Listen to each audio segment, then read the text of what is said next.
आऊज़ु बिल्लाहि मिनश शैतानिर रजीम बिस्मिल्लाहिर रहमानिर रहीम। अस्सलामु अलैकुम दोस्तों और बहनों। दोस्तों, आज हम आप लोगों को इस वीडियो में जुमे के दिन का वजीफ़ा बताएंगे। दोस्तों, ये जो वजीफ़ा है आप लोगों ने जुमे की नमाज के बाद पढ़ना है। ये जो अमल है सूरत कौसर की मदद से मुश्किलात का हल है। दोस्तों, इस वजीफ़े की इजाज़त आम है, आप ये वजीफ़ा कर सकते हैं। बे औलाद ख़वातीन के लिए सूरत कौसर का वजीफ़ा औलाद के हसूल का बाइस बनता है।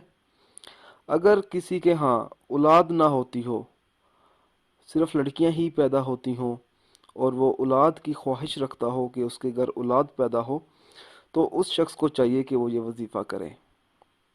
दोस्तों, वजीफ़ा इस तरह से शुरू करना है।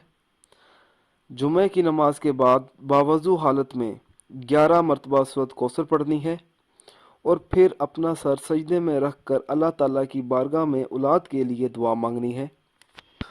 दोस्तों, इसके अलावा दूसरा अमल ये है, रोज़ाना नमाज इशा के बाद 1000 मरतबा सूरत इखलास पढ़कर अल्लाह ताला से औलाद के हसूल की दुआ मांगे।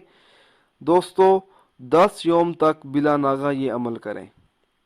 दोस्तों, जुमेरात की रात से आप लोगों ने इस अमल का आगाज़ करना है।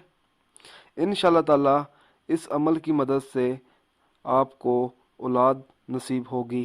इंशाअल्लाह ताला 10 दिन का ये अमल है। जब आप ये वजीफ़ा पढ़ेंगे तो इंशाअल्लाह ताला आपको औलाद नरीना से नवाजा जाएगा।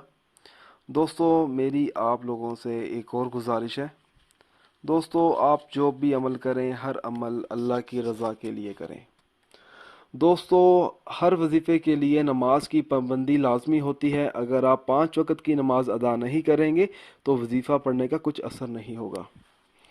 दोस्तों, उन अफराद के वज़ाइफ और अमल इसलिए बेअसर रहते हैं क्योंकि वो 5 वक़्त की नमाज अदा नहीं करते और दीगर फ़राइज़ अदा नहीं करते।